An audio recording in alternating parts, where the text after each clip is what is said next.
I tell you what, this is getting very concerning. The AI bubble needs to pop now. Otherwise, it's going to cause a lot of negative things to happen or continue to happen and get worse.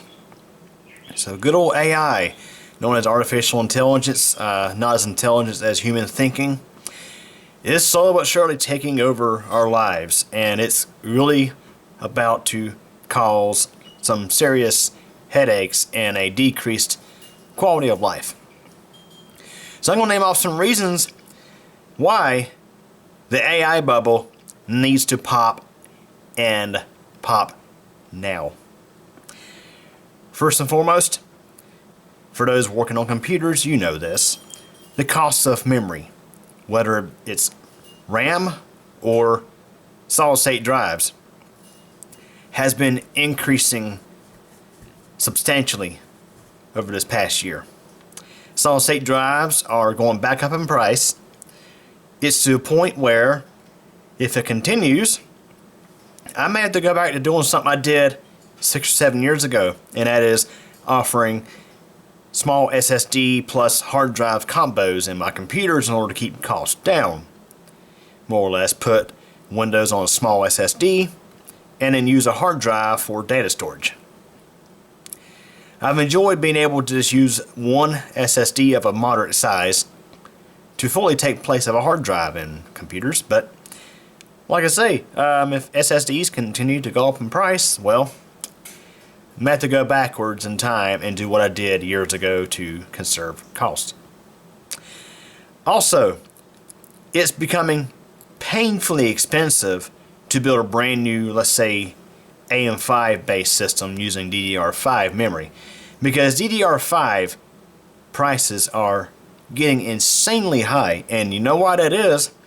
And that's basically demand for RAM by AI data centers. It's so bad that some memory vendors are on the verge of abandoning the consumer PC memory market in favor of AI. For example, Micron just announced that they are shutting down the Crucial memory brand because they are prioritizing their resources to AI customers, AI data centers. And with fewer options, that is going to increase the cost of RAM and the cost of SSDs.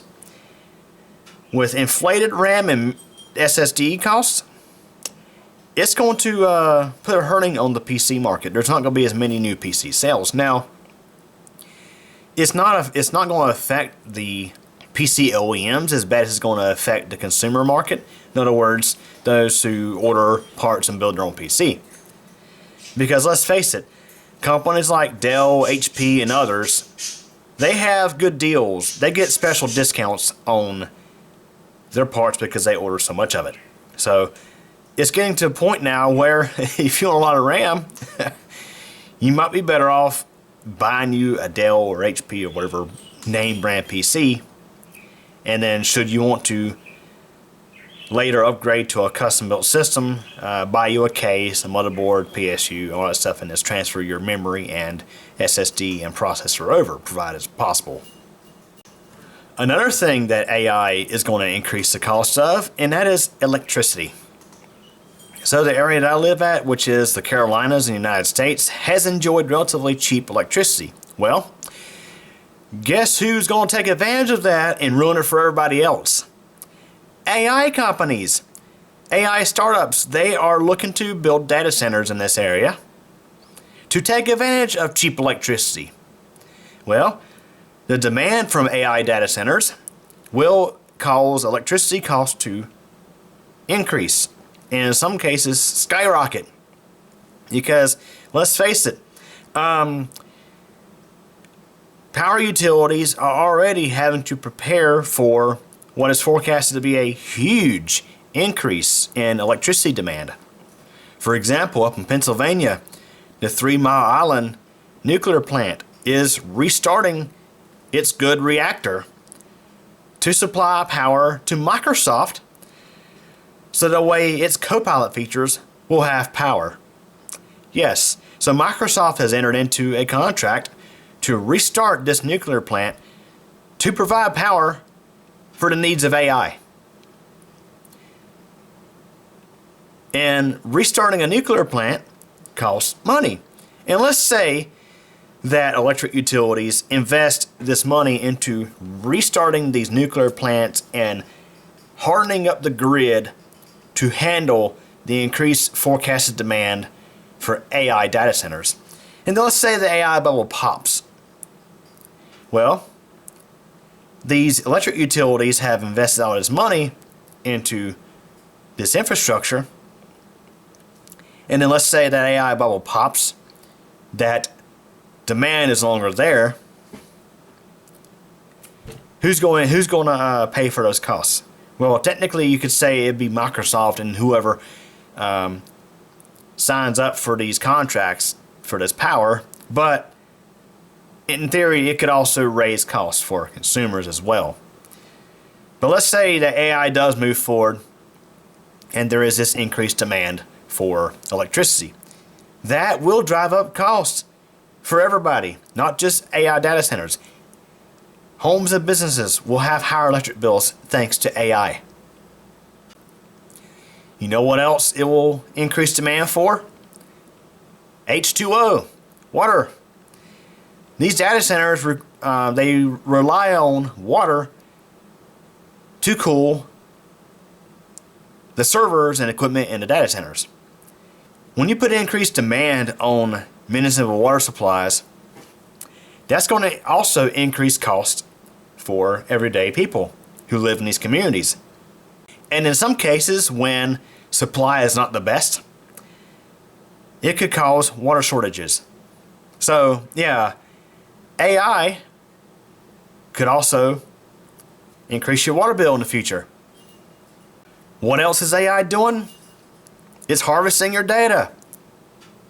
For example, when you post information on the internet, companies like Google, Microsoft, Meta, and others can use that data to train their AI. You're training artificial intelligence based off of data that's out there.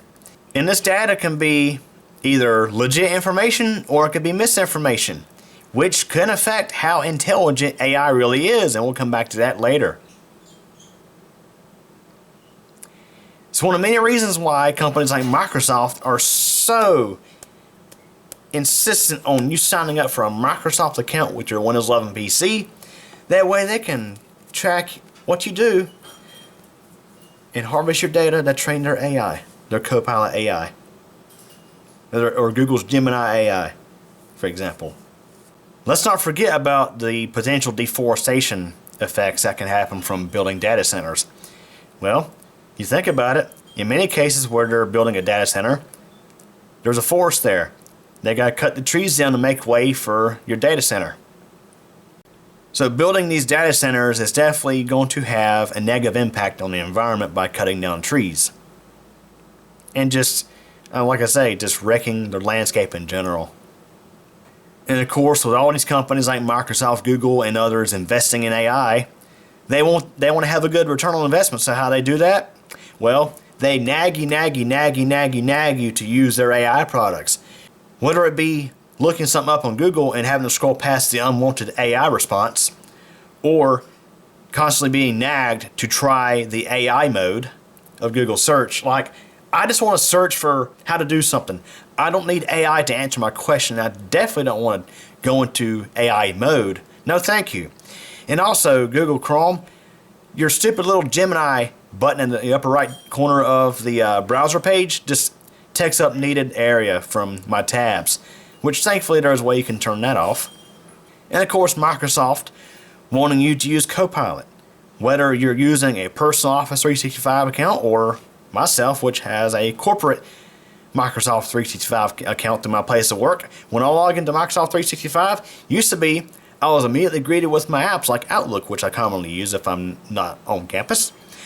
But now, when I log in, oh, look, I get a prompt for Microsoft Copilot. No, thank you. Let me access my apps. I don't need AI. And of course, let's not forget how AI is taking away human-to-human interactions. Whether you're calling up tech support or whether you're calling customer service, your chances of getting a living, breathing human being are getting lower and lower because companies are replacing human beings with AI.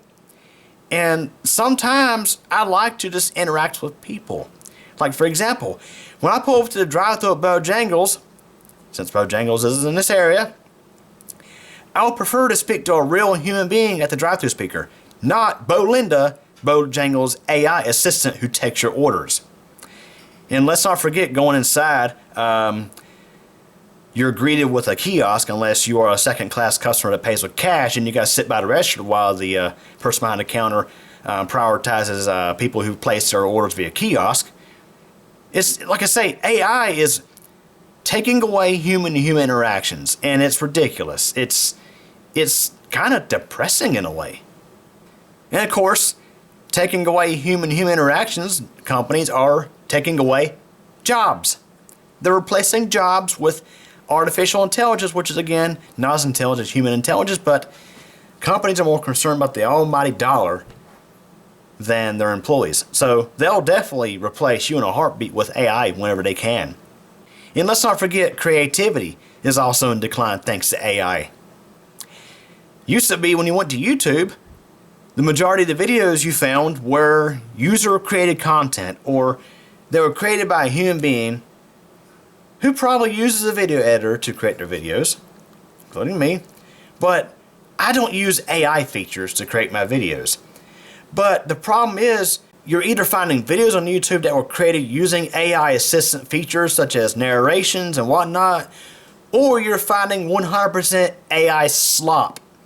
Videos that were created solely with AI, using AI narrations, AI graphics, just AI in general.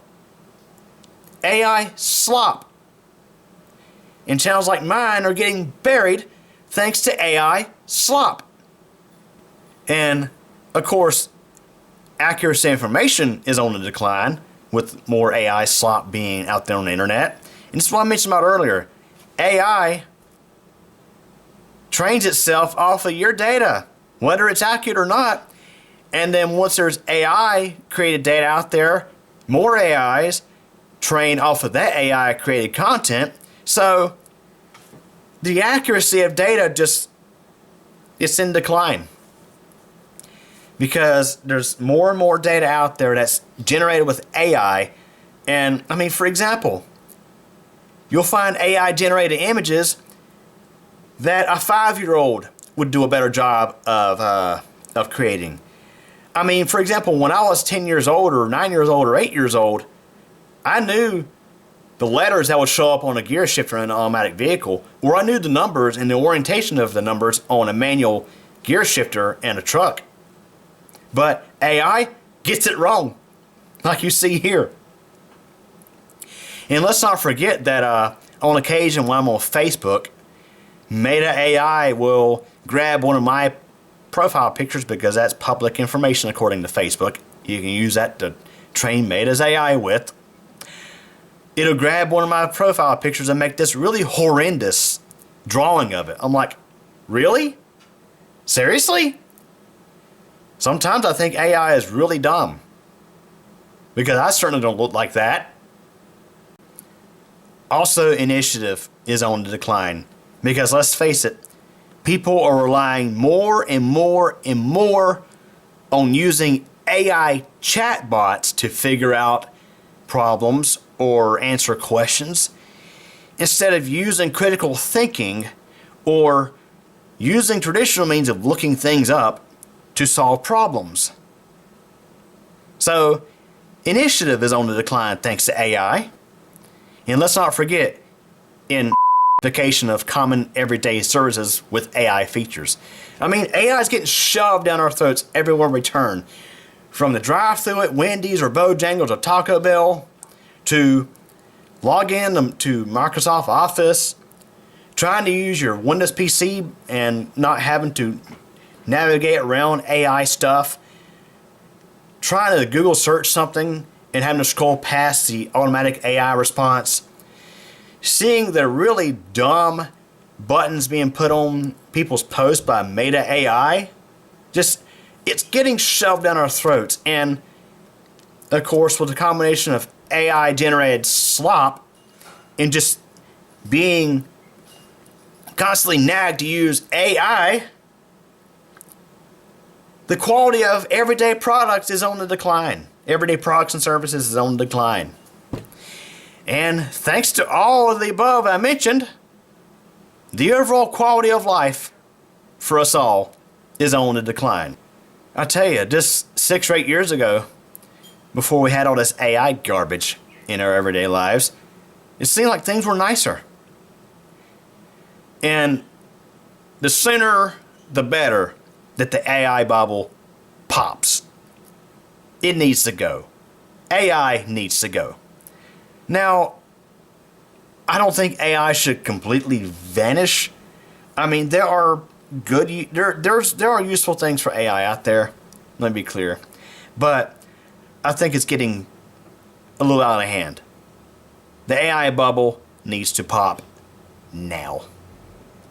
So anyways, that's all for this video.